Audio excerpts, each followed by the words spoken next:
சரத் என்பவர் ஒரு முதியவர் மற்றும் மரியாதைக்குரிய நபர் ஆவார். அவர் சாலையோரமாக ஒரு சிறுவனின் காலணிகளை சுத்தம் செய்து கொண்டிருந்தார். அவருடைய வயதின் தாக்கம் அவரது வளைந்த உடலமைப்பிலும் எளிமையான ஆடைகளிலும் தெளிவாக தெரிந்தது. அதற்குள் வினய் என்ற இளைஞன் அங்கு வந்தான். அவன் சரத் அவர்களை இந்த நிலையில் பார்த்து அவரை கேலி செய்யும் விதமாக, தாத்தா, இதுதான் உங்கள் தகுதியா? வயிறு வளர்ப்பதற்காக மக்களின் காலணிகளை சுத்தம் செய்கிறீர்களா? நல்லதுதான். இந்த சாக்கிலாவது உங்களுக்கு 2 வேளை சாப்பாடு கிடைக்கிறது. இந்தாருங்கள், என் காலணிகளையும் சுத்தம் செய்யுங்கள். மழையினால் சேரும் சகதியுமாகி வீணாகி இருக்கிறது. சுத்தம் செய்தால் நான் 2000 ரூபாய் தருவேன் என்று வினய் அந்த நோட்டை காட்டிவிட்டு தன் காலை அவர் பக்கம் நீட்டினான். சரத் அவர்களின் கண்களில் ஒரு இயலாமை இருந்தது. அவர் அவனையே பார்த்து கொண்டிருந்தார். வினய் மீண்டும் சத்தமாக, காது கேட்கவில்லையா? சீக்கிரம் செய்யுங்கள் என்று கூறி தன் காலணியை மீண்டும் அவர் பக்கம் நீட்டிய அடுத்த கணமே திடீரென்று ஒரு பலத்த அறை விழும் சத்தம் கேட்டது. அவனது அகங்காரமும் நொறுங்கி போனது. அவன் திரும்பி பார்த்தபோது அங்கே ஒரு போலீஸ் அதிகாரி நின்று கொண்டிருந்தார். அந்த அதிகாரி கோபத்துடன், பெரியவரிடம் இப்படியா பேசுவது? எவ்வளவு தைரியம் உனக்கு என்றார். வினய் பயந்து போய், சார், உங்களுக்கு ஏதோ தவறான புரிதல். இவர் ஒரு பிச்சைக்காரர் என்றான். இதை கேட்டதும் அதிகாரி மீண்டும் ஒரு பலத்த அறை கொடுத்து, மரியாதையாக பேசு, இல்லை என்றால் ஜெயில் கஞ்சியை குடிக்க வைக்க அதிக நேரம் ஆகாது என்றார். அதற்குள் உள்ளிருந்து ஒரு மருத்துவர் வெளியே வந்து மரியாதையுடன், சார், சீக்கிரம் வாருங்கள், மீட்டிங் தொடங்க போகிறது, எல்லோரும் உங்களுக்காக காத்து கொண்டிருக்கிறார்கள் என்றார். இதை கேட்ட வினய் அப்படியே ஸ்தம்பித்து போனான். அவனுடைய மனதில் இது என்ன மீட்டிங், இதெல்லாம் என்ன நடந்து கொண்டு இருக்கிறது என்ற எண்ணங்கள் ஓடின. சரத் அவர்கள் அந்த போலீஸ் அதிகாரியுடன் உள்ளே சென்றார். மீட்டிங் முடிந்ததும் அவருடைய மனம் கடந்த காலத்தை நோக்கி சென்றது. பலத்த மழை துளிகள் அவருடைய பழைய நினைவுகளை தூண்டின. தன் வாழ்க்கையில் ஒரு பெரிய மாற்றம் ஏற்பட்ட அந்த நாளை அவர் நினைவு கூர்ந்தார். மழை நீர் இடைவிடாது கொட்டி கொண்டிருந்தது. பல இடங்களில் ஒழுகி கொண்டிருந்த ஒரு கூரையின் கீழ் அவர் நின்று கொண்டிருந்தார். அவருடைய கண் பார்வையும் அங்கிருந்தது. அவரிடம் ஒரு பழைய பையும் ஒரு கைத்தடியும் மட்டுமே இருந்தன. குளிரில் நடுங்கிக் கொண்டே அவர் மழை நிற்பதற்காக காத்து கொண்டிருந்தார். அப்போதுதான் ஒரு சிறுவன் சைக்கிளில் அங்கிருந்து கடந்து சென்றான். அவன் சரத் அவர்கள் குளிரில் நடுங்குவதை பார்த்து சைக்கிளை நிறுத்திவிட்டு அவரிடம் சென்றான். அந்த சிறுவன் கள்ள கபடம் இல்லாமல், தாத்தா, நீங்கள் ஏன் இங்கே நின்று கொண்டு இருக்கிறீர்கள்? உங்களுக்கு வீட்டுக்கு போகணுமா என்று கேட்டான். சரத் அவர்கள் ஆச்சரியத்துடன் அவனை பார்த்தார். இத்தனை நாட்களாக அவர் தெருவில் தான் இருந்தார். ஆனால் ஒருவர் கூட அவரிடம் நலம் விசாரிக்கவில்லை. அந்த சிறுவனின் இனிமையான குரல் அவரது மனதை தொட்டது. அவர் மெதுவான குரலில், மகனே, எனக்கென்று எங்குமே வீடு இல்லை என்று பதிலளித்தார். அந்த சிறுவன் அவரது பதிலை கேட்டு, ஐயோ தாத்தா, உங்கள் துணி கூட நனைந்து போயிருக்கு. வாருங்கள், எங்கள் வீட்டுக்கு போகலாம். எங்கள் அம்மா உங்கள் துணிகளை காய வைப்பார்கள் என்றான். சிறுவனின் அந்த கள்ளமில்லாத தன்மையை கண்டு சரத் அவர்கள் உணர்ச்சி வசப்பட்டார். மகனே, எனக்கு தங்குவதற்கு எந்த இடமும் இல்லை. நான் இங்கேதான் தூங்குவேன். ஆனால் இன்று இந்த மழையும் அந்த இடத்தை என்னிடம் இருந்து பறித்து விட்டது என்றார். சிறுவன் சிரித்துக் கொண்டே, அதெல்லாம் ஒன்றுமில்லை தாத்தா, நீங்கள் எங்கள் வீட்டுக்கு வாருங்கள், அங்கே நிம்மதியாக உட்காரலாம் என்றான். சரத் அவர்கள் அவனுக்கு புரிய வைக்கும் விதமாக, மகனே, இப்படி யாரையும் தெரியாதவர்களை வீட்டிற்கு கூட்டிட்டு போகக்கூடாது. உங்கள் அம்மா அப்பாவுக்கு அது பிடிக்காது என்றார். ஆனால் அந்த சிறுவன் தன் பிடிவாதத்தில் உறுதியாக இருந்தான். அவன் அவரது கையை பிடித்து இழுத்து கொண்டு, தாத்தா, வாங்க, இங்கே தண்ணீர் தேங்கி நிற்கிறது, உங்களுக்கு உடம்பு சரியில்லாமல் போய்விடும் என்றான். சிறுவனின் பிடிவாதத்திற்கு முன்னால் சரத் அவர்கள் சம்மதிக்க வேண்டியதாயிற்று. அவர் அவனுடன் புறப்பட்டார். அருகிலேயே விவேக் என்ற அந்த சிறுவனின் வீடு இருந்தது. அங்கு சேர்ந்ததும் விவேக் வீட்டிற்குள் ஓடினான். வீட்டிற்குள் இருந்து அவனது அம்மா விசாகாவின் கோபம் நிறைந்த குரல் கேட்டது. விவேக், எங்கே போயிருந்தாய்? நான் எவ்வளவு நேரமாக உன்னை தேடிக்கொண்டிருக்கிறேன். இதை கேட்டு சரத் அவர்கள் வெளியிலேயே நின்று விட்டார். அவர் தன் கிழிந்த அழுக்கான ஆடைகளை பார்த்துவிட்டு, நான் இந்த நிலையில் இவர்களது வீட்டிற்கு சென்றால் இந்த மனிதர்கள் என்ன நினைப்பார்கள்? ஏதோ ஒரு பிச்சைக்காரன் வீட்டிற்குள் நுழைந்து விட்டான் என்றுதானே நினைப்பார்கள். இந்த சிறுவன் கள்ளம் இல்லாதவன். ஆனால் என்னால் என் அவமானத்தை தாங்கிக் கொள்ள முடியாது என்று நினைத்து தன் மனதில் ஒரு சிறிய தயக்கத்தை ஏற்படுத்தி கொண்டார். மெதுவாக தன் பாதடிகளை தடுத்து கொண்டு அவர் அந்த இடத்தை விட்டு நகரத் தொடங்கினார். வெளியே வந்தபோது மழை முன்பை விட அதிவேகமாக பெய்து கொண்டிருந்தது. வேகமாக நடந்து அவர் ஒரு மரத்தின் அடியில் சென்று சேர்ந்தார். அங்கே ஒரு பழைய மர பெஞ்சி இருந்தது. அதில் அவர் களைப்புடன் அமர்ந்தார். அடர்ந்த மரத்தின் இலைகளிலிருந்து மரைத்துளிகள் டப் டப் என்று அவர் மீது விழுந்து கொண்டிருந்தன. குளிரிலும் ஈரப்பதத்திலும் அவருடைய உடல் நடுங்கிக் கொண்டிருந்தது. அவர் தன் பழைய பையிலிருந்து ஒரு அழுக்கான போர்வையை எடுத்து அதை மேலே இழுத்து போர்த்தி கொண்டு அங்கேயே அமர்ந்தார். கடந்த 2 வருடங்களாக சரத் அவர்கள் பிச்சை எடுத்துதான் தன் வாழ்க்கையை நடத்தி கொண்டிருந்தார். அவருடைய கிழிந்த ஆடைகள் அவரது கடினமான வாழ்க்கை கதையை வெளிப்படுத்தின. சிறிது நேரத்திற்கு பிறகு மழை நின்றது. ஆனால் குளிரினாலும் சோர்வினாலும் அவருடைய நிலைமை மேலும் மோசமடைந்தது. இருட்டத் தொடங்கி இருந்தது. மேலும் எங்கு பார்த்தாலும் தண்ணீர் தேங்கியிருந்ததால் தூங்குவதற்கு கொஞ்சம் கூட இடம் மிஞ்சவில்லை. குளிரிலும் பசியிலும் வாடியபடி எப்படியோ அவர் அருகில் இருந்த ஒரு கடையின் அருகே சென்று சேர்ந்தார். அங்கிருந்த ஒரு மூலையில் அவர் தன் ஈரமான போர்வையை விரித்து பையை தலையணையாக வைத்துக் கொண்டு படுத்துக் கொண்டார். அந்த கடைக்கு அருகில் இருந்த ஒரு டீ மற்றும் சிற்றுண்டு கடையில் கூட்டம் கூடியிருந்தது.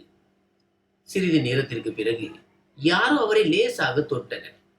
சரத் அவர்கள் பதறி போய் எழுந்து யார் அது என்று கேட்டார். அப்போது ஒரு பரிச்சயமான குரல் கேட்டது. தாத்தா, நான் தான் விவேக்.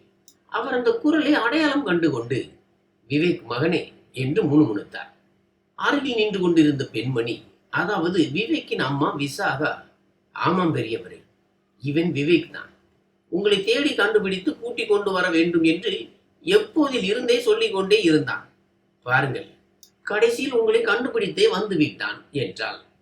இத்தனை காலத்திற்கு பிறகு யாரோ ஒருவர் சரத் அவர்களை இவ்வளவு ஆத்மார்த்தமாக அழைத்ததை கேட்டு அவருடைய கண்களில் கண்ணீர் வந்தது.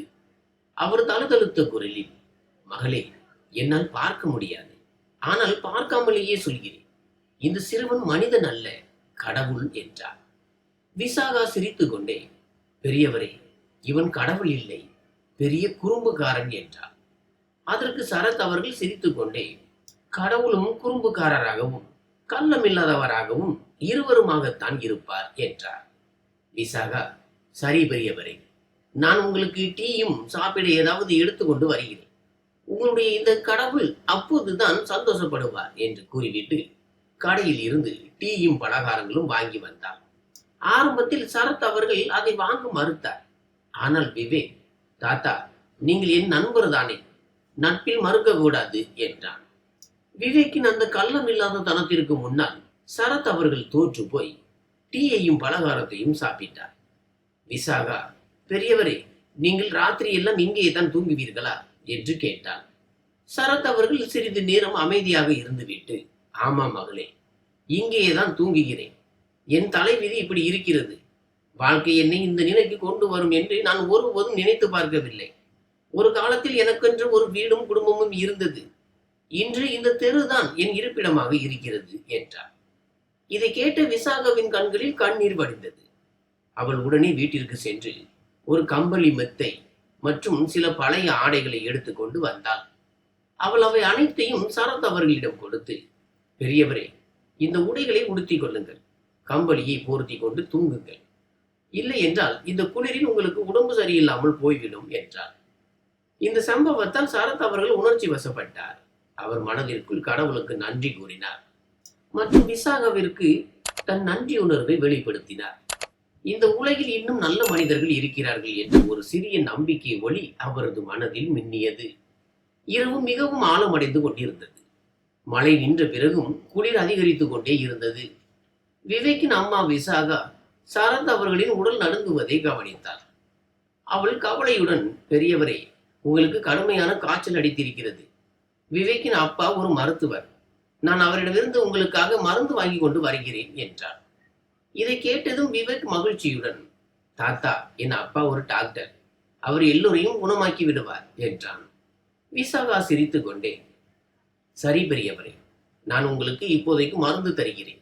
காலையில் உங்களுக்கான முறையான சிகிச்சையை செய்யலாம் என்றார். அவள் அவருக்கு மருந்தை அளித்துவிட்டு விவேக்குடன் வீட்டிற்குள் சென்றார். சரத் அவர்கள் அவர்களின் அந்த அன்பான உபசரிப்பால் நெகிழ்ந்து போனார்.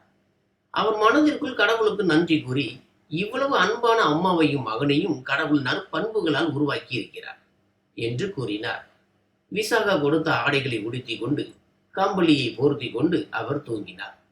விசாகா கொடுத்த மருந்தினால் அவருடைய காய்ச்சல் சற்று தணிந்தது. தன் வலியை தாங்கிக் கொள்ளும் சக்தி அவருக்கு கிடைத்தது போல இருந்தது. காலை விடிந்ததும் விவேக் தன் அப்பா அசோகனிடம் கூறினான், அப்பா, நேற்று இரவு பார்த்த தாத்தாவுக்கு ரொம்ப காய்ச்சலாக இருக்கிறது. நீங்கள் அவரை பார்க்க வாருங்கள். அசோகன் உடனே தன் மருத்துவ பையை எடுத்துக்கொண்டு விவேக்குடன் புறப்பட்டார். அவர்கள் அங்கு சென்று சேர்ந்த போது சரத் அவர்கள் அங்கே இல்லை. விவேக் பயந்து போய் அங்கும் இங்கும் தேடத் தொடங்கினார். அசோகனும் அவரை தேடினார். ஆனால் அவர் எங்குமே காணப்படவில்லை. ஏமாற்றத்துடன் திரும்பி வந்து கொண்டிருந்த போது விவேக் திடீரென்று, அப்பா, தாத்தா எங்கே இருப்பார் என்று எனக்கு தெரியும் என்று கூறிவிட்டு வேகமாக ஓடினான். அசோகன் அவனை நிறுத்த முயன்று கொண்டே இருந்தார். விவேக் நேராக ஒரு கூரையின் கீழ் சரத் அவர்கள் தினமும் அமரும் அந்த இடத்திற்கு சென்று சேர்ந்தான். அவன் சிரித்துக்கொண்டே, பாருங்கள் அப்பா, இவர்தான் தாத்தா என்றான். அசோகன் நிம்மதியடைந்து வேகமாக அவருக்கு அருகில் சென்றார். விவேக் மகிழ்ச்சியுடன், தாத்தா, நேற்று உங்களுக்கு ரொம்ப காய்ச்சல் இருந்தது. மம்மி கொடுத்த கம்பளியும் மெத்தையும் எங்கே போச்சு என்று கேட்டான். சரத் அவர்கள் வருத்தத்துடன், மகனே, ராத்திரி சில மனிதர்கள் வந்து என்னை இங்கிருந்து போக சொன்னார்கள். அவர்கள் என் கம்பளி, மெத்தை மற்றும் ஆடைகளையும் பிடுங்கிக் கொண்டார்கள். என்னால் ஒன்றும் செய்ய முடியவில்லை என்றார். அவரது பேச்சை கேட்டு விவேக்கின் கண்களில் கவலை தெரிந்தது. அசோகன் சரத் அவர்களுக்கு ஆதரவளித்து, பெரியவரே, நீங்கள் என்னுடன் வீட்டிற்கு வாருங்கள். நான் உங்களை பரிசோதனை செய்கிறேன். உங்களுக்கு சில மருந்துகள் தேவைப்படுகின்றன. சரத் அவர்கள் ஆரம்பத்தில் மறுத்தார்.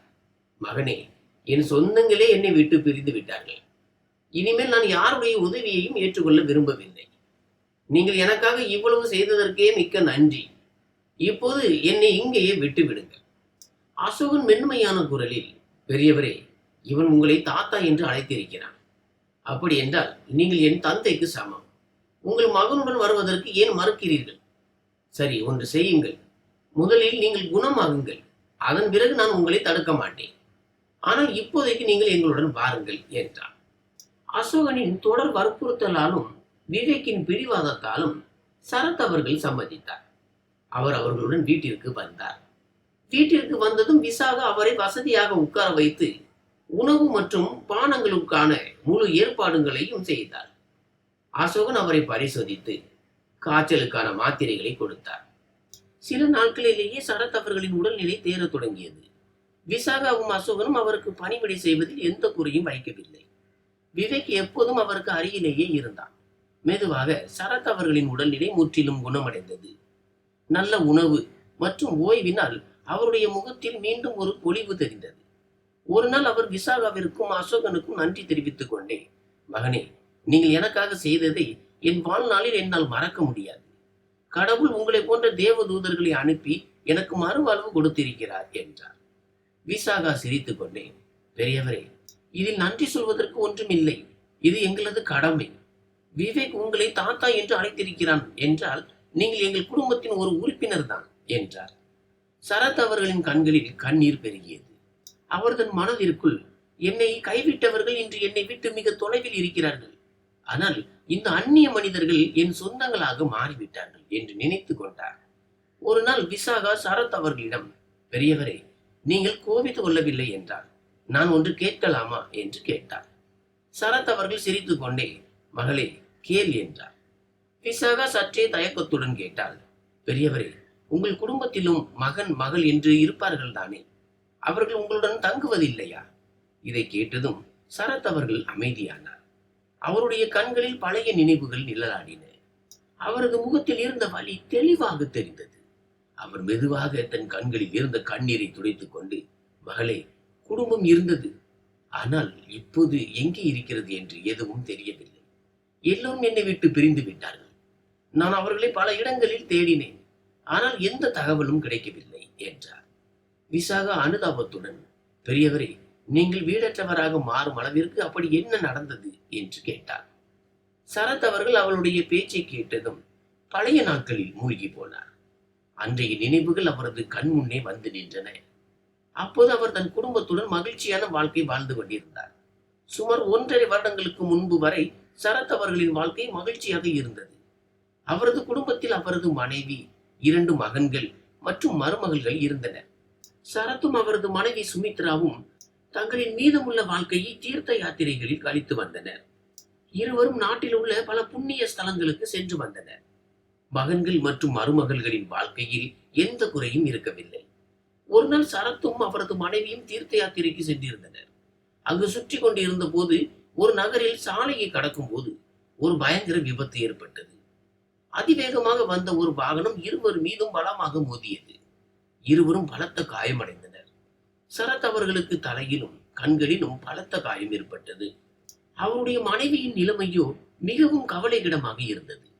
மகன்கள் அவர்களை உடனடியாக மருத்துவமனையில் அனுமதித்தனர். மருத்துவர்கள் எவ்வளவோ போராடியும் அவருடைய மனைவியை காப்பாற்ற முடியவில்லை. சரத் அவர்களின் கண்களில் கட்டு போடப்பட்டிருந்ததால் அவரால் தன் மனைவியை கடைசி முறையாக பார்க்க கூட முடியவில்லை. மனைவியின் மரணத்தால் சரத் அவர்கள் முற்றிலும் உடைந்து போனார். சில நாட்களுக்கு பிறகு மற்றொரு சோகமான செய்தி அவரை உலுக்கியது. அவருடைய கண்களில் ஏற்பட்டுள்ள காயம் மிகவும் தீவிரமானது என்றும் இனிமேல் அவரால் ஒருபோதும் பார்க்க முடியாது என்றும் மருத்துவர்கள் கூறினர். இந்த செய்தி அவருடைய வாழ்க்கையில் இருளை படரச் செய்தது.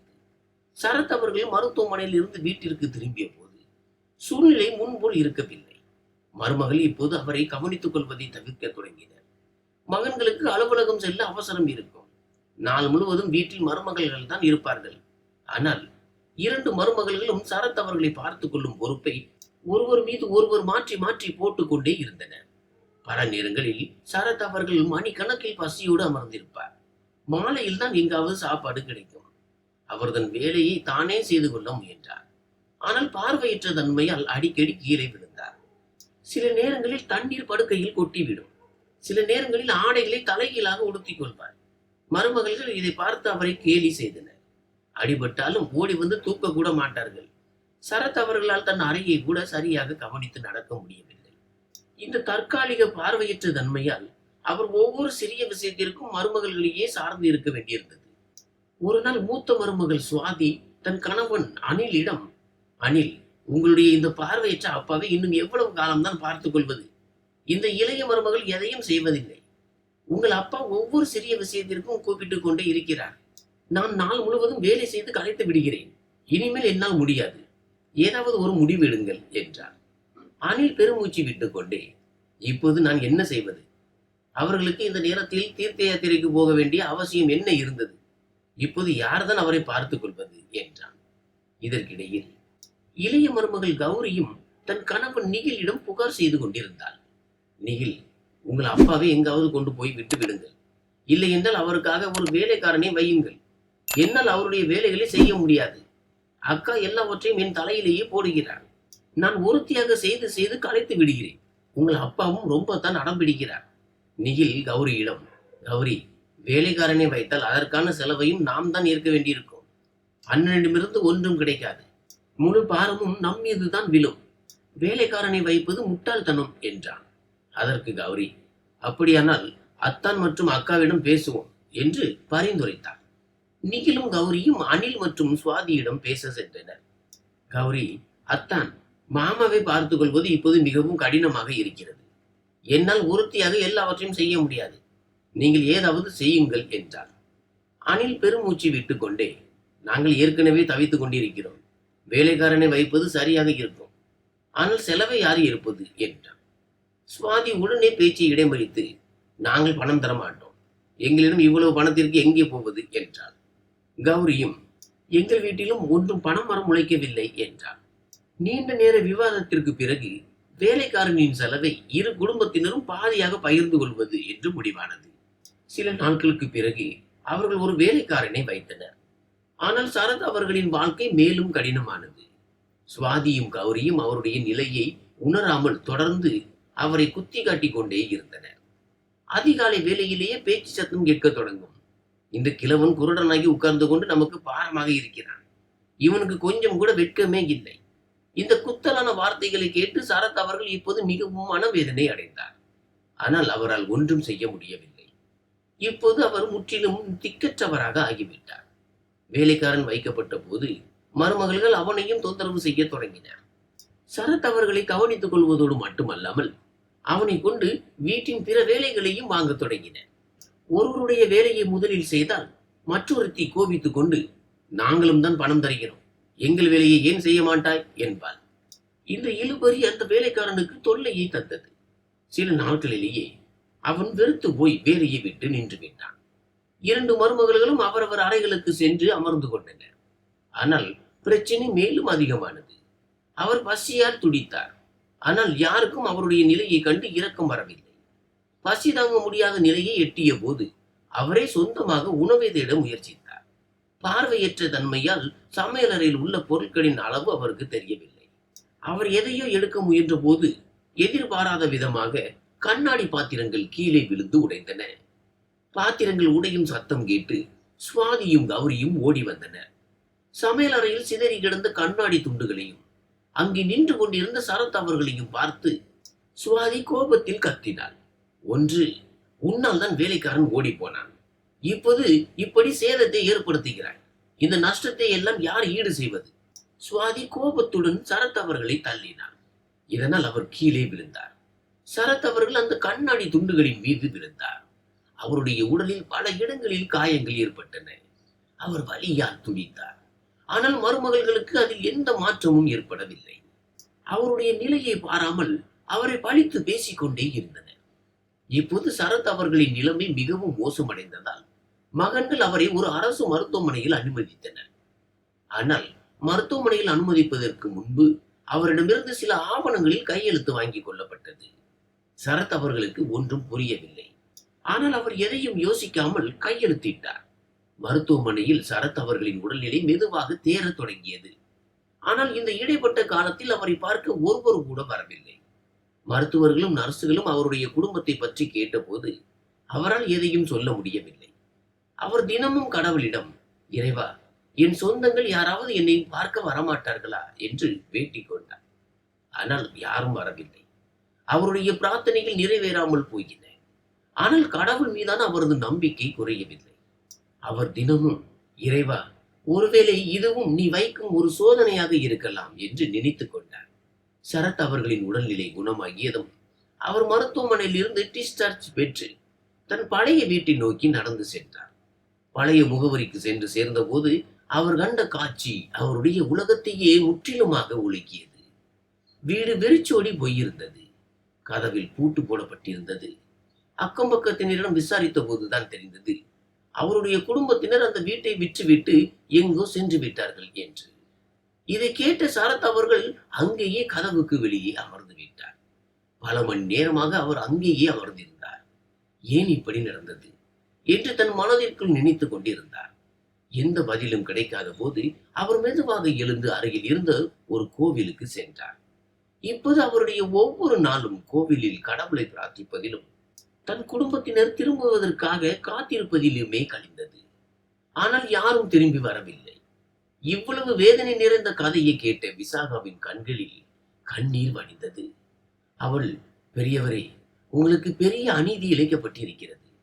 தன் தந்தையை கவனித்துக் கொள்ளாத இவ்வளவு இரக்கமற்ற பிள்ளைகள் எப்படி இருக்க முடியும் என்றார். சரத் அவர்கள் ஒரு பெருமூச்சு விட்டுக்கொண்டு, மகளே, எல்லோரும் உங்களைப் போல இருப்பதில்லை.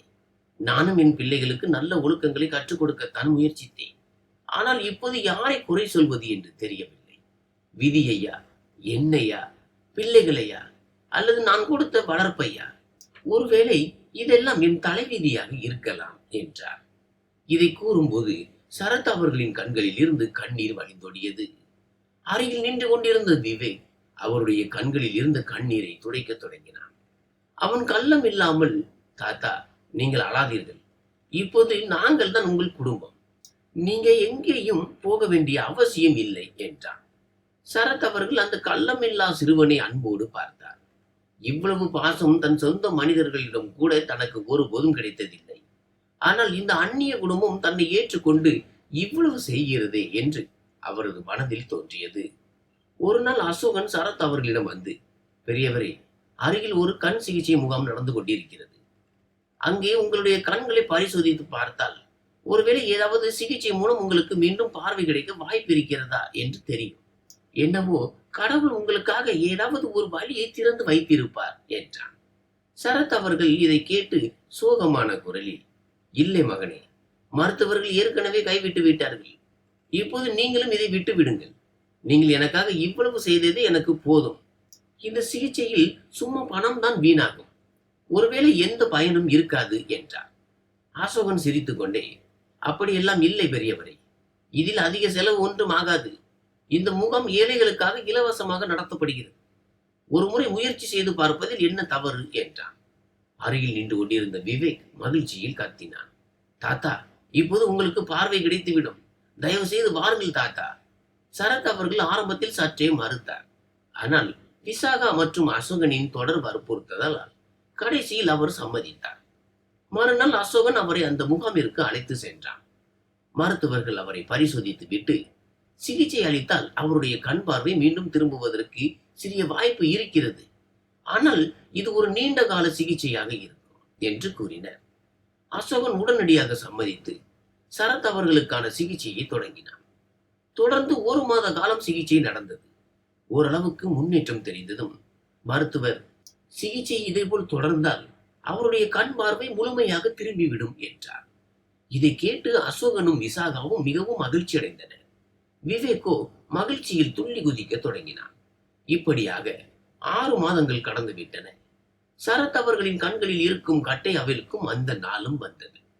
சரத் அவர்கள் மருத்துவரிடம் எல்லாவற்றிற்கும் முன்பாக, நான் விவேக்கை பார்க்க விரும்புகிறேன். அவன்தான் எனக்காக கடவுளாக வந்து நின்றான் என்றார். மருத்துவர் மெதுவாக கட்டை அவிழ்க்க தொடங்கினார். சரத் அவர்கள் மெதுவாக தன் கண்களை திறக்க முயன்றார். ஆரம்பத்தில் அவருக்கு எதுவும் தெளிவாக தெரியவில்லை. ஆனால் சிறிது நேரத்திற்கு பிறகு விவேக்கின் முகம் தெரிய தொடங்கியது. விவேக் மகிழ்ச்சியில் துள்ளி குதித்துக் கொண்டே, தாத்தா, உங்களுக்கு பார்வை தெரியுதுதானே என்றான். சரத் அவர்களின் கண்களில் கண்ணீர் முட்டியது. அவர் விவேக்கை அருகில் அழைத்து அவனை கட்டி அணைத்துக் கொண்டு உணர்ச்சி வசப்பட்டு, என் அன்பான மாசற்ற தேவ தூதனே, இதெல்லாம் உன்னால் தான் சாத்தியமானது. எனக்கு இப்போது பார்வை தெரிகிறது. நீ மட்டும் இல்லை என்றால் ஒருவேளை இந்த நாளை நான் என் வாழ்நாளில் பார்த்திருக்கவே முடியாது என்றார். இதை பார்த்த அசோகனும் விசாகாவும் நெகிழ்ந்து போயினர். சில நாட்களுக்கு பிறகு சரத் அவர்கள் முற்றிலும் குணமடைந்ததும் அவர் அசோகன் மற்றும் விசாகாவிடம், மகனே, இப்போது என் கண்கள் முற்றிலும் குணமாகிவிட்டன. என்னை ஒருமுறை என் பழைய வீட்டிற்கு அழைத்து செல்லுங்கள். இப்போது அங்கு யார் வாழ்கிறார்கள் என்று நான் பார்க்க வேண்டும் என்றார். அசோகனும் விசாகாவும் உடனே சம்மதித்து அவரை அவரது பழைய வீட்டிற்கு அழைத்து சென்றனர். அங்கு சென்று பார்த்தபோது இப்போது அந்த வீட்டில் புதிய மனிதர்கள் வாழ்ந்து கொண்டிருப்பதை சரத் அவர்கள் கண்டார். அவர்களிடம் எதையும் பேசாமல் அமைதியாக திரும்பி வந்து விட்டார். அந்த வீட்டோடு இனி தனக்கு எந்த தொடர்பும் இல்லை என்பதை தன் மனதிற்குள் அவர் புரிந்து கொண்டார். திரும்பி வந்த பிறகு சரத் அவர்களின் நாட்கள் மகிழ்ச்சியால் நிறைந்தன. அவர் தினமும் விவேக்குடன் விளையாடி பேசி தன் நேரத்தை மகிழ்ச்சியாக கழித்து வந்தார். ஒரு நாள் சரத் அவர்கள் அசோகன் மற்றும் விசாகாவிடம், மகனே, இன்று இரவில் கொஞ்சம் நேரம் ஒதுக்கி என்னிடம் வாருங்கள். உங்களிடம் ஒரு முக்கியமான விஷயம் பேச வேண்டும் என்றார். இரவில் அசோகனும் விசாகாவும் அவருடைய அறைக்கு வந்தனர். சரத் அவர்கள் தன் பழைய பையை எடுத்து அதிலிருந்து ஒரு புகைப்படத்தை வெளியே எடுத்தார். அது அவருடைய மனைவி சுமித்ராவின் புகைப்படம் ஆகும். அவர் அந்த புகைப்படத்தை கையில் பிடித்துக் கொண்டு கூறினார், உங்களால் தான் நான் மீண்டும் வாழ்வதற்கு தயாரானேன். இல்லை என்றால் நான் ஒரு பிச்சைக்காரனாக தெருவில் அடிபட்டு திரிந்திருப்பேன். இன்று என் மனைவியின் புகைப்படத்தை இந்த கண்களால் பார்க்க முடிகிறது. அவளுடைய நினைவுகளை மீட்டெடுக்க முடிகிறது. இதெல்லாம் உங்களால் மட்டும்தான் சாத்தியமானது. அசோகனும் விசாகாவும் அவருடைய பேச்சை கேட்டு சிரித்துக் கொண்டே, பெரியவரே, இதில் எங்களது பங்கு எதுவும் இல்லை. இதெல்லாம் கடவுளின் கிருபை. நாங்கள் வெறும் அவனது கையில் ஒரு கருவி மட்டுமே என்றனர். இதை கேட்டு சரத் அவர்கள் சிரித்தார். பின்னர் அந்த புகைப்படத்தின் பின்புறத்தை திறக்க தொடங்கினார். இதை பார்த்த அசோகனும் விசாகாவும் சற்றே குழப்பமடைந்தனர். அசோகன், பெரியவரே, நீங்கள் என்ன செய்கிறீர்கள் என்று கேட்டான். சரத் அவர்கள் அந்த புகைப்படத்தின் பின்புறத்தில் இருந்து சில ஆவணங்களை எடுத்துவிட்டு, மகனே, இது என் பிள்ளைகளுக்கே தெரியாத அந்த நிலத்தின் பத்திரங்கள். நாங்கள் தீர்த்த யாத்திரைக்கு செல்வதற்கு முன்பே இந்த நிலத்தை வாங்கியிருந்தோம். அதற்காக நாங்கள் கிராமத்தில் இருந்து எங்கள் நிலத்தை விற்றிருந்தோம். தீர்த்த யாத்திரை முடிந்து திரும்பியதும் இதை எங்கள் பிள்ளைகளுக்கு பரிசாக கொடுக்க வேண்டும் என்று முடிவு செய்திருந்தோம். ஆனால் அவர்களின் நடத்தை என் மனதை மாற்றிவிட்டது. இப்போது இந்த நிலத்தை உங்கள் இருவருக்கும் கொடுக்க நான் முடிவு செய்திருக்கிறேன். நீங்கள் என்னை சாலையிலிருந்து தூக்கி வந்து உங்கள் வீட்டில் இடம் கொடுத்திருக்கிறீர்கள். இந்த நிலம் அதற்கு இணையான விலை அல்ல, ஆனால் என் அன்பின் ஒரு பரிசு என்றார். இதை கேட்டு அசோகனும் விசகாவும் திகைத்து நின்றனர். அசோகன், இல்லை பெரியவரே, எங்களால் இதை ஏற்றுக்கொள்ள முடியாது. நாங்கள் உங்களுக்காக செய்த எதிலுமே எந்த ஒரு சுயநலமும் இருந்ததில்லை. அது எங்களது கடமை என்றான். சரத் அவர்கள் ஏமாற்றத்துடன், மகனே, இந்த நிலம் இப்போது எனக்கு எந்த பயனும் இல்லாதது. இதை நான் உங்கள் இருவரும் பெயரிலும் எழுதி வைக்கிறேன். இதை வைத்துக் கொள்ளுங்கள் என்றார். அசோகன் சிறிது நேரம் யோசித்து விட்டு, சரி பெரியவரே, உங்களுக்கு சம்மதம் என்றால் நாங்கள் இதை ஒரே ஒரு நிபந்தனையின் பேரில் ஏற்றுக்கொள்கிறோம். இந்த நிலத்தில் ஒரு மருத்துவமனையை கட்டலாம். இதனால் இந்த நிலம் பல ஏழை எளிய மக்களுக்கு பயனுள்ளதாக இருக்கும் என்றான். இதை கேட்டதும் சரத் அவர்களின் முகம் மகிழ்ச்சியால் பிரகாசித்தது. அவர், ஆமா மகனே, இது ஒரு மிக சிறந்த யோசனை. இதனால் மற்றவர்களுக்கு நல்லது நடக்கும் என்றால் எனக்கு மிகவும் மகிழ்ச்சி தான் என்றார். சரத் அவர்கள் அசோகனின் திட்டத்தை மகிழ்ச்சியுடன் ஏற்றுக்கொண்டார். ஆனால் பின்னர் அவர் தன் கவலையை வெளிப்படுத்தினார். மகனே, மருத்துவமனை கட்டுவதற்கு நிறைய பணம் தேவைப்படுமே. இவ்வளவு பெரிய தொகைக்கு எங்கே போவது? அசோகன் யோசித்துக் கொண்டே, பெரியவரே, நாம் இப்படி செய்யலாம். இந்த நிலத்தின் ஒரு பகுதியை விற்றுவிடலாம். அதிலிருந்து கிடைக்கும் பணத்தை பங்கு சந்தையில் முதலீடு செய்யலாம். இதனால் பணம் வேகமாக வளரும். அதன் பிறகு மீதமுள்ள பணத்தை கொண்டு மருத்துவமனை கட்டுவது எளிதாகிவிடும் என்றான். அதற்கு சரத் அவர்கள், மகனே, உன்னுடைய யோசனை மிகவும் நன்றாக இருக்கிறது. இதனால் யாருக்காவது நன்மை கிடைக்கும் என்றால் எனக்கு பெரும் மகிழ்ச்சியே என்றார். அவர் அசோகனுக்கு உடனே சம்மதம் தெரிவித்தார். இப்படியாக அவர்களுடைய கனவு ஒரு புதிய நம்பிக்கையுடன் வடிவம் பெற தொடங்கியது. மறுநாள் அசோகன் நிலத்தை அளந்து பார்த்தான். அந்த நிலம் எவ்வளவு பெரியதாக இருந்தது என்றால் அதன் ஒரு பகுதியை விற்றாலும் கூட ஒரு மருத்துவமனையை கட்டிவிட முடியும். அசோகன் விரைவில் நிலத்தின் ஒரு பகுதியை நல்ல விலைக்கு விற்றான். இதை பார்த்த சரத் அவர்களால் நம்பவே முடியவில்லை. ஒரு காலத்தில் மிக குறைந்த விலைக்கு வாங்கிய நிலம் இப்போது தங்கம் போன்ற விலையை தந்து கொண்டிருந்தது. அசோகன் தன் நண்பன் ஒருவனின் ஆலோசனையின்படி அந்த தொகைக்கு பங்கு சந்தையில் முதலீடு செய்தான். 6 மாதங்களிலேயே சந்தையிலிருந்து நல்ல லாபம் கிடைக்க தொடங்கியது. பணம் பல மடங்கு பெருகியது. ஒரு வருடத்திற்குள்ளாக அவர்களிடம் மருத்துவமனையின் வேலையை தொடங்குவதற்கு தேவையான அளவு பணம் சேர்ந்து விட்டது. அசோகன் வேகமாக கட்டுமான பணிகளை தொடங்கினான். இடையில் பணம் பற்றாக்குறையாக இருந்தபோது சரத் அவர்கள் தன் பழைய நகைகளில் இருந்து ஒரு வைர மோதிரத்தையும் தங்க சங்கிலியையும் அசோகனிடம் கொடுத்து, மகனே, இப்போது இந்த பொருட்களால் எனக்கு எந்த முக்கியத்துவமும் இல்லை. இது ஒரு நல்ல காரியத்திற்கு பயன்பட்டால் எனக்கு மகிழ்ச்சி தான் என்றார். அசோகன் அந்த நகைகளை விற்று மீதமிருந்த தொகையை திரட்டினான்.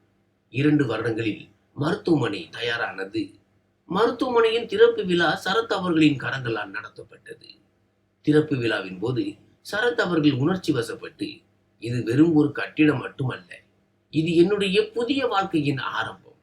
நீங்கள் அனைவரும் எனக்கு கொடுத்த அன்பின் மிக சிறந்த விளைவு இது என்றார். இப்போது மருத்துவமனையின் முழு பொறுப்பையும் அசோகன் ஏற்றுக்கொண்டான். சரத் அவர்கள் தினமும் தன் காரில் மருத்துவமனைக்கு சென்று நோயாளியிடம் பேசி தன் நேரத்தை கழித்து வந்தார். அவருடைய வாழ்க்கையில் இருந்த விரக்தி என்னும் இருள் இப்போது முற்றிலுமாக நீங்கி இருந்தது. ஒரு நாள் இரவு அசோகன் வீட்டில் இருந்த போது அவனுக்கு அவசரமாக ஒரு தொலைபேசி அழைப்பு வந்தது. போனில் ஒரு பெண் பயந்த குரலில், டாக்டர் சார், என் மகனுக்கு ஒரு பயங்கர விபத்து ஏற்பட்டு விட்டது. அவனுடைய நிலைமை மிகவும் கவலைக்கிடமாக இருக்கிறது. தயவு செய்து அவனை காப்பாற்றுங்கள் என்றாள்.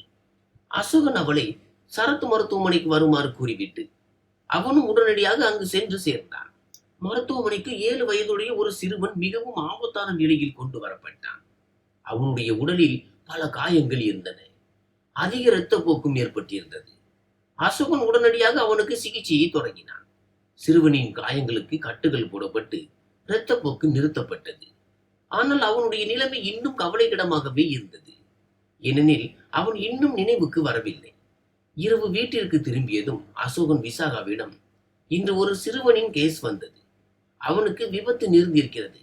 அவனுடைய காலின் எலும்புகள் எந்த அளவிற்கு நொறுங்கி இருக்கின்றன என்றால் ஒருவேளை நாம் அவனுடைய காலை எடுக்க வேண்டியிருக்கும் என்றான்.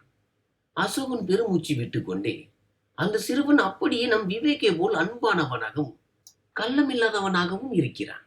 அவனுடைய நிலையை பார்க்கும்போது மிகவும் வருத்தமாக இருக்கிறது.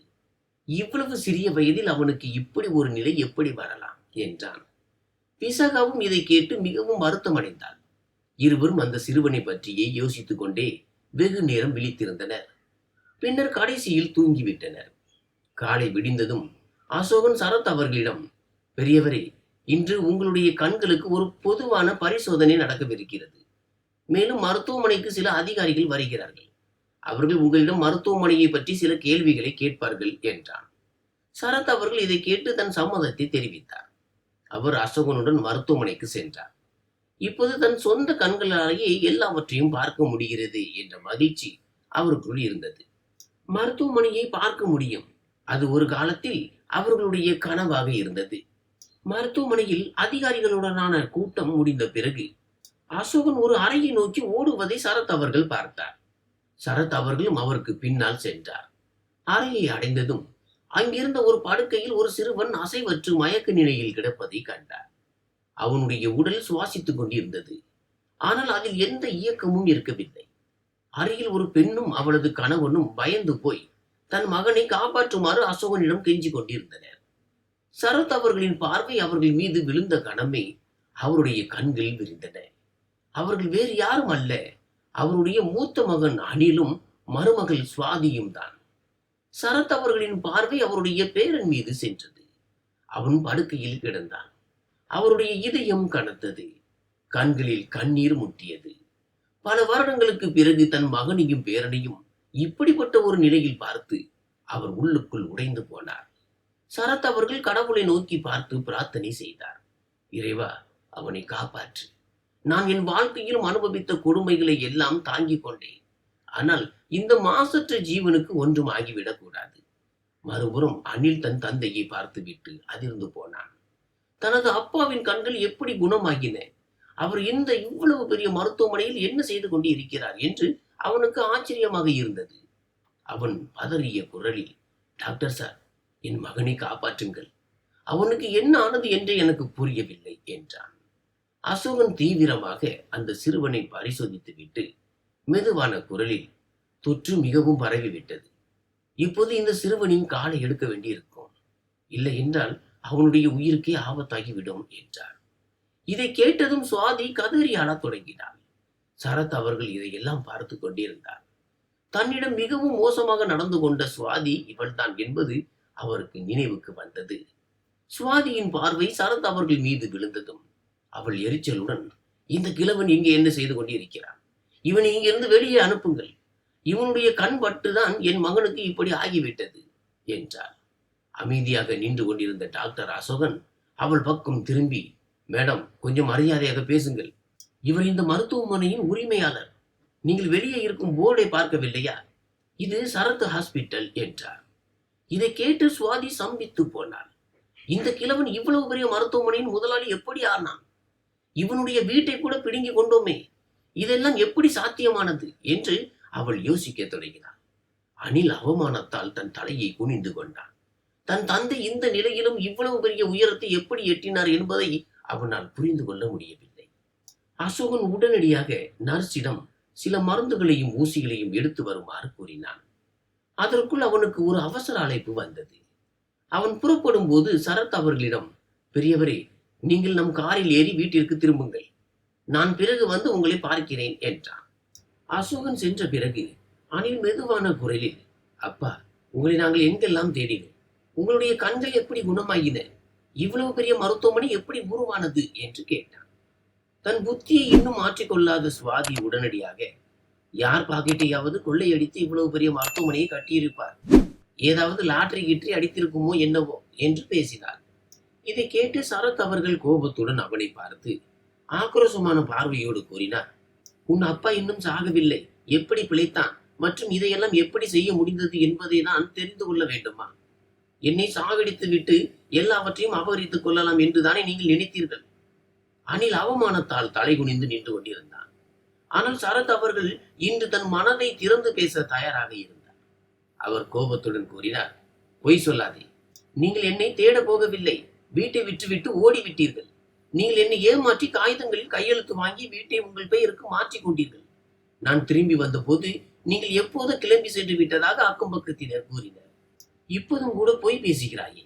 அனிலிடம் எந்த பதிலும் இருக்கவில்லை. அவனுடைய கண்களில் அவமானம் தெரிந்தது. சுவாதி இந்த சூழ்நிலையில் இருந்து தன்னை எப்படி காப்பாற்றிக் கொள்வது என்று தெரியாமல் அடிக்கடி அங்கும் இங்கும் பார்த்து கொண்டிருந்தார். அதே நேரத்தில் நர்ஸ் அந்த சிறுவனுக்கு ஊசி போடுவதற்காக வந்தார். சரத் அவர்கள் தன் பேரனை பார்த்து கொண்டிருந்தார். அவருடைய கண்களில் கண்ணீர் தேங்கியிருந்தது. அவர் சுவாதி மற்றும் அனிலை பார்த்து, நீங்கள் செய்ததை செய்துவிட்டீர்கள். ஆனால் இந்த மாசற்ற சிறுவன் எந்த தவறும் செய்யவில்லை. அவனுக்கு இப்படி நடப்பதை என்னால் பார்க்க முடியவில்லையே என்றார். அனில் நடுங்கும் குரலில், அப்பா, நான் இப்படி ஒருபோதும் நினைக்கவில்லை என்றான். அவனது வாக்கியம் முழுமையடைவதற்குள் சுவாதி திடீரென தன் மகனின் அருகே ஓடினாள். அந்த சிறுவன் வேக வேகமாக மூச்சு விட்டுக் கொண்டிருந்தான். அவனுடைய உடல் மிகவும் சோர்ந்து போயிருந்தது. பயந்து போன சுவாதி அவனை கூப்பிட்டாள்.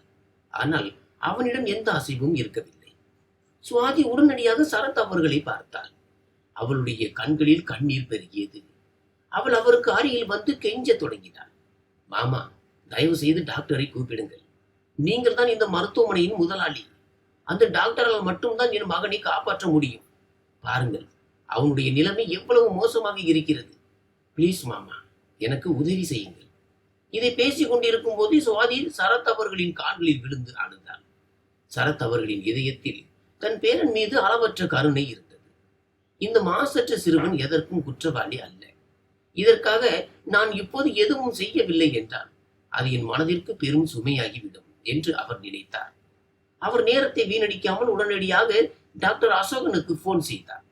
போனை எடுத்ததும் சரத் அவர்கள், மகனே, நீ உடனே இங்கே வர வேண்டும். நீ சிகிச்சை அளித்துக் கொண்டிருக்கும் அந்த சிறுவன் என் பேரன் தான். அவனுடைய நிலைமை மிகவும் கவலைக்கிடமாக இருக்கிறது. சீக்கிரம் வா என்றார். டாக்டர் அசோகன் தன் கம்பீரமான குரலில் உடனடியாக, பெரியவரே, நான் 5 நிமிடங்களில் வந்து விடுகிறேன். நீங்கள் கவலைப்படாதீர்கள் என்று பதிலளித்தான். அசோகன் தன் மீட்டிங்கை உடனடியாக தவிர்த்துவிட்டு விரைவாக மருத்துவமனைக்கு வந்து சேர்ந்தான். வந்ததும் அந்த சிறுவனை உடனடியாக அவசர சிகிச்சை பிரிவிற்கு மாற்றுமாறு உத்தரவிட்டான். நர்சுகளும் இதர ஊழியர்களும் உடனடியாக தங்கள் வேலைகளை தொடங்கினர்.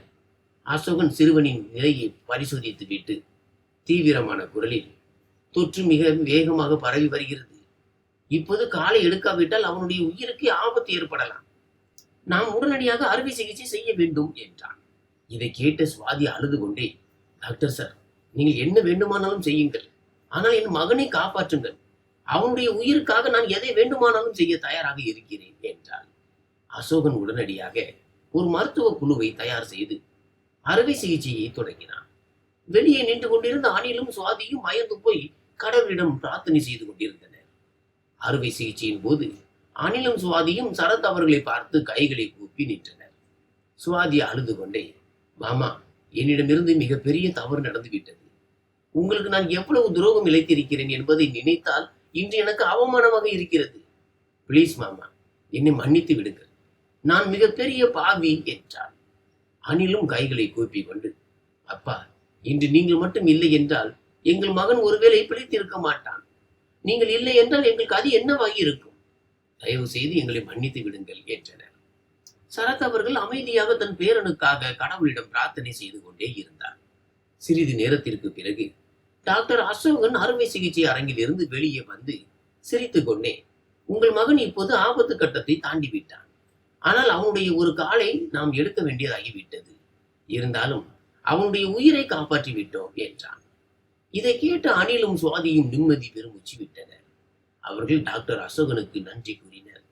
அசோகன் கைகளை கூப்பி கொண்டு, எனக்கு அல்ல, இவருக்கு நன்றி கூறுங்கள். இவருடைய வற்புறுத்தலால் தான் இதெல்லாம் நடந்தது. ஒருவேளை சரத் அவர்கள் என்னை சரியான நேரத்திற்கு கூப்பிட்டு இருக்காவிட்டால் இது சாத்தியமாகி இருக்காது என்றான். அனிலும் சுவாதியும் அவமானத்தால் கூனி குறுகி சரத் அவர்களின் பக்கம் திரும்பினர். அவர்களின் கண்களில் மன வருத்த கண்ணீர் வடிந்தது. அதற்குள் பின்னால் இருந்து ஒரு குரல் கேட்டது, அண்ணா, என்னை மன்னித்து விடு. உன்னுடைய போனை என்னால் எடுக்க முடியாமல் போய்விட்டது. அது நிகில் ஆகும். அவன் தன் மனைவி கௌரியுடன் மருத்துவமனைக்கு வந்து சேர்ந்திருந்தான். அவன் சரத் அவர்களை பார்த்ததும் அப்படியே திகைத்து போய் நின்றான். அவனுடைய கண்கள் விரிந்தன. கௌரியும் தன் மாமனாரை பார்த்து ஆச்சரியம் அடைந்தாள். அனில் கோபத்துடன் நிகிலிடம் சென்று, நீ ஏன் போனை எடுக்கவில்லை என்று எனக்கு தெரியும். நான் உன்னிடம் பணம் கேட்கத்தான் போன் செய்கிறேன் என்று நீ நினைத்திருப்பாய். பார், இன்று இதே தந்தைதான் யாரை நாம் வீட்டை விட்டு வெளியே துரத்தினோமோ அதே தந்தைதான் நம் உதவிக்கு முன்னால் வந்து என் மகனின் உயிரை காப்பாற்றி இருக்கிறார் என்றான். அனில் சரத் அவர்களின் அருகே சென்று கைகளை கூப்பி, அப்பா, நீங்கள் எங்களை மன்னிக்கவில்லை என்றாலும் என் மகனின் உயிரை காப்பாற்றி எங்கள் கண்களை திறந்து விட்டீர்கள். பெற்றோரின் முக்கியத்துவம் என்ன என்பதை நீங்கள் எங்களுக்கு கற்றுக் கொடுத்து விட்டீர்கள். இன்று என் செயல்களை நினைத்து நான் மிகவும் அவமானப்படுகிறேன் என்றான். சரத் அவர்கள் ஒரு பெருமூச்சு விட்டுக் கொண்டு, நான் உங்களிடமிருந்து ஒருபோதும் மன்னிப்பை எதிர்பார்க்கவில்லை. நடந்தது எல்லாம் என் தலைவிதி. நான் விரும்புவது எல்லாம் ஒன்றே ஒன்றுதான். இப்போது நீங்கள் உங்களுடைய தவறுகளில் இருந்து கற்றுக்கொள்ளுங்கள். மேலும் உங்களுடைய பிள்ளைகளுக்கு நான் உங்களுக்கு கொடுக்க தவறிய அந்த நற்பண்புகளை கற்றுக் கொடுங்கள் என்றார். இதை கூறிவிட்டு சரத் அவர்கள் தன் காரில் ஏறி வீட்டிற்கு புறப்பட்டு சென்றார். அனில், சுவாதி, நிகில் மற்றும் கௌரி அவர் செல்வதையே பார்த்து கொண்டிருந்தனர். நண்பர்களே, இந்த சம்பவம் அனில் மற்றும் நிகிலிற்கு மட்டுமல்ல, அங்கிருந்த ஒவ்வொருவருக்கும் கற்றுக் கொடுத்த பாடம் என்னவென்றால், இந்த உலகில் பெற்றோரின் இடம்தான் எல்லாவற்றையும் விட மிக உயர்ந்தது. அவர்களை ஒருபோதும் பாரமாக கருதக்கூடாது. மாறாக அவர்களுக்கு மதிப்பளிக்க வேண்டும். அவர்களின் ஆசீர்வாதத்தால் தான் வாழ்க்கை செழிப்படையும். நண்பர்களே, உங்களுக்கு என்ன தோன்றுகிறது? சரத் அவர்கள் செய்தது சரிதானா? இந்த கதையிலிருந்து நாம் என்ன கற்றுக்கொள்கிறோம்? இந்த கதை நமக்கு 4 முக்கியமான பாடங்களை கற்றுத் தருகிறது. 1. வாழ்க்கையில் பெற்றோரின் இடம்தான் மிக உயர்ந்தது. 2. மனிதர்கள் உறவுகளை முறித்துக் கொள்ளலாம். 3. காலம் ஒவ்வொருவருக்கும் அவர்களின் கர்ம வினைக்கான பலனை நிச்சயம் கொடுக்கும். 4. எந்த சூழ்நிலையிலும் கருணை மற்றும் மனித நேயத்தின் வழியை கைவிடக் கூடாது. சரி நண்பர்களே, இந்த கதையிலிருந்து நீங்கள் என்ன கற்றுக்கொண்டீர்கள்? தயவு செய்து கமெண்ட் பாக்ஸில் உங்கள் கருத்தை தெரிவியுங்கள். நேயர்களே, அடுத்து நாம் தெரிந்து கொள்ள போவது என்னவென்றால், முதுமை காலத்தில் எந்த பிள்ளைகள் துணையாக இருப்பார்கள், எந்த பிள்ளைகள் வீட்டை விட்டு துரத்துவார்கள். நேயர்களே, இந்த உலகத்தில் ஒவ்வொருவரும் தங்களின் கடனை தீர்ப்பதற்காகத்தான் பிறக்கிறார்கள். அப்படிப்பட்ட ஒரு பந்தம் தான் பெற்றோர் மற்றும் பிள்ளைகளுக்கு இடையே இருக்கிறது. அங்கே இருவரும் தத்தமது கர்ம வினைகளை அனுபவிக்கிறார்கள். நண்பர்களே, இந்த உலகத்தில் சில பிள்ளைகள் தாயின் கருவிலேயே பாரமாக வந்து பிறக்கிறார்கள். இந்த பூமியிலும் பாரமாகவே வாழ்கிறார்கள். ஒரு தாய் ஒரு குழந்தையை பெற்றெடுக்கும் போது அவள் அந்த குழந்தைக்கு மட்டுமல்ல, தனக்கும் ஒரு மறுபிறவியை கொடுக்கிறாள். அந்த நேரத்தில் தன் குழந்தையை பார்ப்பதற்கு அந்த தாய் உயிரோடு இருப்பாளா இல்லையா என்பதே தெரியாது. ஒரு குழந்தையை பெற்றெடுக்கும் போது தாய் சொல்லலா துயரத்தையும் வலியையும் தாங்குகிறாள். தன் அழகையும் ஓய்வையும் தியாகம் செய்கிறாள். அதன் பிறகும் அவள் பல சிரமங்களை எதிர்கொண்டு தன் குழந்தையை வளர்க்கிறாள். தன் மகிழ்ச்சியையும் சுகங்களையும் தியாகம் செய்து தன் குழந்தைகளுக்காக அர்ப்பணிக்கிறாள். வீட்டில் உணவு குறைவாக இருந்தால் அவள்தான் பட்டினியாக இருந்து தன் பிள்ளைகளின் வயிற்றை நிரப்புகிறாள். பிள்ளைகளுக்கு ஏதேனும் துன்பம் நேர்ந்தால் தாய்தான் முதலில் துயரப்படுகிறாள். அவர்களின் துன்பத்தை போக்க தன்னால் இயன்ற அனைத்தையும் செய்கிறாள். அவள் தன் பிள்ளைகளின் சுகபோகங்களுக்காகவும் செழிப்புக்காகவும் பிரார்த்தனை செய்கிறாள். தன் வாழ்க்கையின் ஒவ்வொரு கணத்தையும் அவர்களுக்காகவே அர்ப்பணிக்கிறாள். அப்படிப்பட்ட பிள்ளைகள் வளர்ந்த பிறகு தன் தாயை மறந்து விட்டால் அவர்களை என்னவென்று சொல்வது? என் பார்வையில் அந்த பிள்ளைகள் இந்த பூமியில் ஒரு பாரமாகத்தான் வாழ்ந்து கொண்டிருக்கிறார்கள். அதேபோல் தந்தையின் தியாகமும் ஈடு இணையற்றது. அவர் தன் கடின உழைப்பாலும் வியர்வையாலும் துன்பங்களை வென்றும் தன் பிள்ளைகளின் எதிர்காலத்தை உருவாக்குகிறார். அவர் மற்றவர்களின் அடிமைத்தனத்தையும் தன் சொந்த கனவுகளின் தியாகத்தையும் ஏற்று தன் பிள்ளைகளை மகிழ்ச்சியாக வைத்திருக்க பாடுபடுகிறார். அவர் அவர்களின் ஒளிமயமான எதிர்காலத்தை கனவு காண்கிறார். அவர்களின் வெற்றியை கண்டு பெருமிதம் கொள்கிறார். ஆனால் அதே பிள்ளைகள் தன் தந்தையை மறந்து அவர்களை அடையாளம் காணவே மறுத்துவிட்டால் அப்படிப்பட்ட பிள்ளைகளை என்னவென்று சொல்வது? நண்பர்களே, நீங்கள் என்ன வேண்டுமானாலும் சொல்லுங்கள். ஆனால் என் பார்வையில் அப்படிப்பட்ட பிள்ளைகள் குப்பை குவியலை விட மேலானவர்கள் அல்ல. அவர்களின் இடம் அந்த குப்பையில் தான் இருக்கிறது. அது எரிந்தோ அல்லது அழுகியோ அழிந்து போகிறது. நண்பர்களே, இன்றைய இந்த கதையும் கூட ஒரு மிக முக்கியமான கருப்பொருளை அடிப்படையாக கொண்டது. இந்த கதை ஒரு மகன் எப்படி தன் பெற்றோரை மறந்தான், அவர்களை அடையாளம் காண மறுத்தான், மேலும் அனைவரின் முன்னிலையிலும் அவர்களை பழித்துரைத்து அவமானப்படுத்தினான் என்பதை காட்டுகிறது. இன்றைய சீரழிந்த மனநிலையை இந்த கதை பிரதிபலிக்கிறது. நன்றி.